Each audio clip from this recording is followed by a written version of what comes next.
bonjour à tous, c'est Kikuma du serveur Agrid et on se retrouve pour le top 5 des meilleures zones pour drop sur Dofus. Allez, c'est parti. En numéro 5, le village de la Canopée, sur l'île de Tomaï en -56-16. Avant toute chose, je voulais dire que je farmais en idole 332 avec un bonus total de butin de 136%. Et une prospection moyenne de 230, donc c'est pas énorme, sans bonbons, sans rien. Alors, pourquoi le village de la Canopée? C'est simple, parce que on doit taper des monstres qui s'appellent Guerrier-Zot. Le Guerrier-Zot a un taux de 7,5, enfin à la base 1% de chance de drop pour un objet à 120 000 kama, donc ça va. Mais avec les idoles et la prospection, on monte à 7,5% de chance pour un personnage. Donc celui-là, c'est celui qui en a le plus, il a 388. J'ai dit 230 prospects pour faire la moyenne entre tous mes personnages. Donc ça fait une moyenne de 230 prospects. Donc en gros, avec un challenge, vous passez à 10% à peu près 2% de drop sur le Guerrier-Zot. Imaginons qu'il y ait plusieurs guerriers dans le combat, bah, vous avez des chances d'obtenir des tibias. Donc, moi j'ai farmé pendant 1 heure la zone avec mes 5 personnages. Donc ça m'a rapporté pour 1 million, on peut dire 1 900 000 kama en 1 heure. Donc avec 10 tibias, 20 cristallines, et puis le reste ça vaut pas grand chose. C'est principalement les tibias et les cristallines qui nous intéressent. Donc voilà, j'ai farmé en 50 minutes de combat et 10 minutes de recherche de groupe en gros. Donc pour faire à peu près la moyenne, même si j'ai pas vraiment mis 10 minutes, hein, j'ai mis moins, et puis pour d'autres zones j'ai mis plus, ça dépend totalement. Donc j'ai réalisé l'équivalent pour 8 personnages, donc si quelqu'un va farmer ici à 8 personnages, il se fera en moyenne 2 966 000 kama par heure avec 8 personnages. En comptant qu'il a 232 prospections et qu'il farme la zone avec idole 332. Donc voilà, c'était le numéro 5, on passe au numéro 4. En numéro 4, la zone forêt sombre en -9, -15. Donc c'est une zone plutôt bas level, niveau 80. Donc en utilisant la même technique, donc farmer 50 minutes et 10 minutes de recherche de groupe en idole 332 et 232 prospection en moyenne. J'ai eu pour 1 850 000 kama d'items. Donc ici, ce qui va nous intéresser, c'est principalement les écorces d'abrachne sombre et les toiles d'abrachne sombre. Donc les toiles et les écorces, donc tout va focaliser les abrachnes sombres.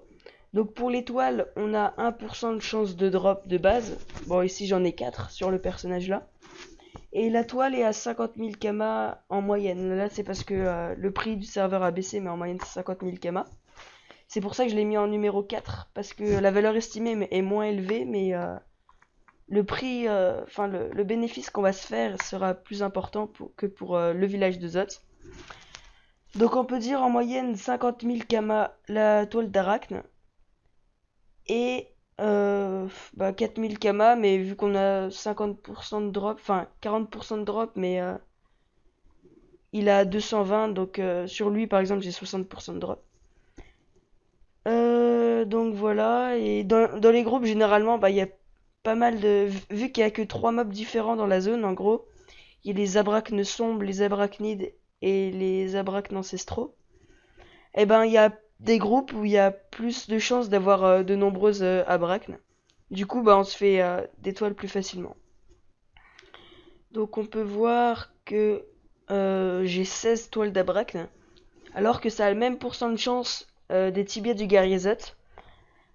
Les tibias j'en avais que 10, là j'en ai 16, mais voilà, comme je l'ai dit tout à l'heure, ici il n'y a que 3 mobs différents, du coup on trouve plus facilement des arachnes.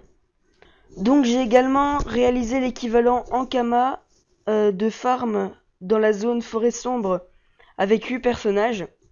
Donc en moyenne, ça reporte à 2 975 000 kamas par heure avec une team de 8. En numéro 3, nous avons la zone île de Tomaï, la jungle obscure, donc qui est une zone niveau 120. Les monstres qui vont nous intéresser, donc c'est principalement les chiens-dents qui ont une écorce de nerbe à drop, une écorce de chien-dent, pardon, et les nerbes justement qui ont une écorce de nerbe à drop. Donc pareil, comme d'habitude, j'ai farmé 1 heure la zone. Et donc j'ai eu pour 2 150 000 kamas avec 7 écorces de nerbe et puis 3 chiens dents. Donc j'ai principalement farmé les nerbes parce que sur mon serveur les nerbes sont un petit peu plus chers que les chiens dents.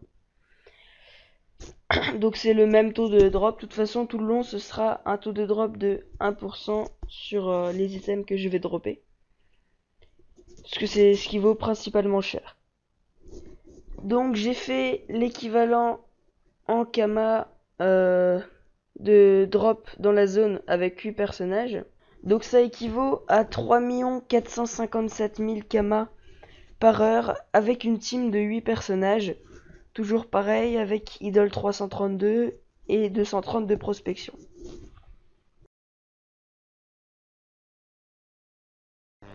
En numéro 2, nous avons la zone laboratoire abandonnée. Donc qui se situe sur l'île des Wabbits. Donc ici le laboratoire abandonné. Donc je vais vous montrer comment on y va. Donc si vous voulez pas, si vous connaissez déjà comment on y va, bah je vous invite à passer la vidéo jusqu'au moment où je vous présente les drops que j'ai eu. Alors vous vous rendez hôtel de vente des alchimistes, vous achetez une cocahuète. Donc c'est une carotte qui vous téléporte en gros à l'endroit voulu. Donc vous double-cliquez dessus. Vous êtes envoyé ici, donc à partir de là, vous prenez la porte ici. Descendez. On va essayer de pas se faire aggro, ce serait mieux. Je coupe la vidéo le temps que le Wabbit bouge. Donc alors.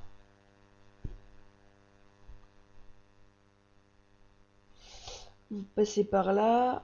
Ensuite vous arrivez ici. Donc voilà Alors vous passez par là. Ensuite. Bah c'est simple, hein, il n'y a qu'une seule voie de toute façon. Alors vous passez par ici. Passez par là. À droite. Encore à droite. Donc si vous voulez TP votre team par exemple, vous passez dans la petite maison ici. Par là. Et à partir de là, vous rejoignez le donjon ici et vous pouvez téléporter les membres du groupe. Donc comme ça vous avez besoin de faire qu'une seule fois le trajet. Pour éviter aussi de payer les cocahuètes à tous vos personnages. Donc à partir d'ici, vous remontez de la map juste au-dessus. Vous arrivez devant une sorte de totem, vous entrez dedans.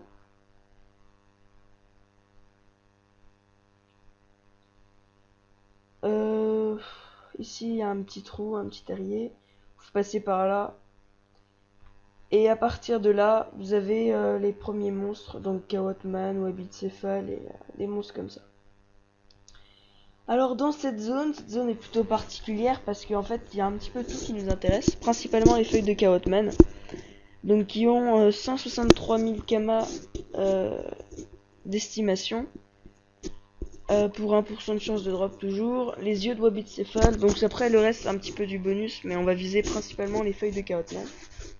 Ensuite les yeux de Wabbit-Céphale, les oreilles de Wabbit-Fluo, le sang de Wabbit-Garou à 70 000 kamas, et les dents de Wabbit-Vampire.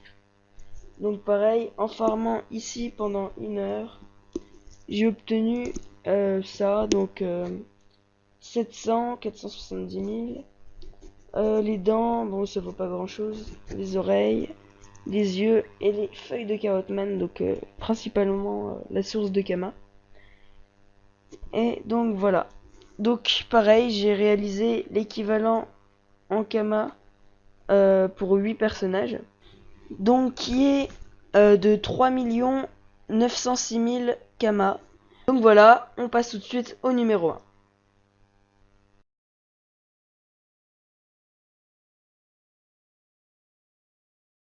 Et voilà le numéro 1 de ce top 5, le cimetière primitif. Donc le cimetière primitif qui se situe dans les alentours de -12, 15. Donc pour y aller c'est simple, vous partez du village du ZAP, village des éleveurs, et vous allez à droite. Je vais vous montrer en entier.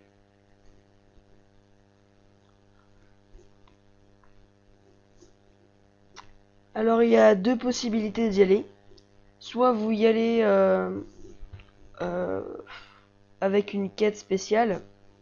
Dans ce cas-là, vous devrez vous munir de 5 feuilles d'eucalyptus et 5 fleurs d'eucalyptus. Ou soit vous vous suicidez contre des koalaks. Et il faut juste ne pas avoir d'énergie.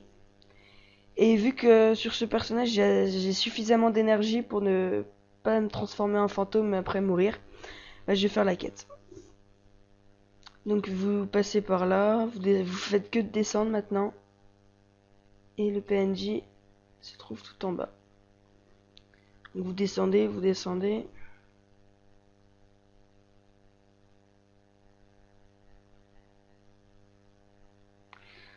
Encore.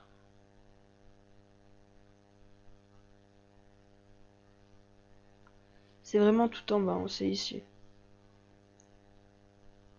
C'est pas très long, ça va. Mais l'inconvénient, c'est que bah, y a pas de point pour TP. Du coup, on est obligé de faire le chemin avec tous nos personnages. Donc ça, c'est plutôt pénible. Donc voici Warco Lynch, le PNJ. Douter de l'efficacité de son breuvage. Donc faut lui donner 5 fleurs et 5 feuilles d'eucalyptus. Donc je vais farmer ça, je reviens à tout de suite. Donc voilà, ça y est, je les ai. Alors, on va donner tout ça, douter de son efficacité, donner les ressources. Donc 5 fleurs et 5 feuilles d'eucalyptus. Donc si vous le faites pour la première fois, vous allez vous transformer en fantôme, il va vous one-shot. Mais si vous l'avez déjà fait, si vous le faites la première fois, il va vous one-shot et vous gagnerez potion primitive, donc il vous rend 9000 points d'énergie. Donc en gros, c'est ce qu'il a utilisé, c'est ce que vous avez perdu en gros. Et si vous l'avez déjà fait, vous apparaissez directement devant le phénix. Alors, cette zone est pas mal aussi parce qu'il y a deux monstres qui vont nous intéresser. Les chevaucheurs de koalak. Donc qui vont nous donner des pots de chevaucheurs de koalak à 143 000 Kama unité. Mais également le maître koalak qui va vous donner le boomerang du maître koalak. Bon, là c'est marqué 264 000 Kama, mais il est à 320 000 Kama en HDV.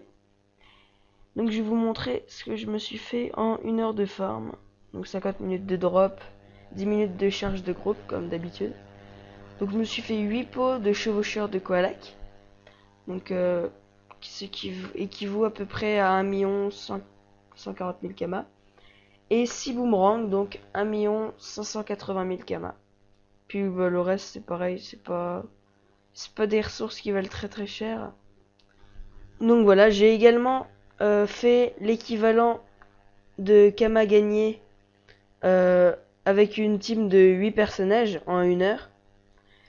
Donc qui équivaut à 4 810 000 Kama farmés en 1 heure ici avec une team de 8. Donc voilà, j'espère que cette petite vidéo vous aura plu. Donc n'hésitez pas à lâcher un like, à vous abonner et à écrire dans les commentaires, je lirai tous les messages et j'y répondrai. C'était Kikuma du serveur Agrid et à bientôt pour une nouvelle vidéo. Bye.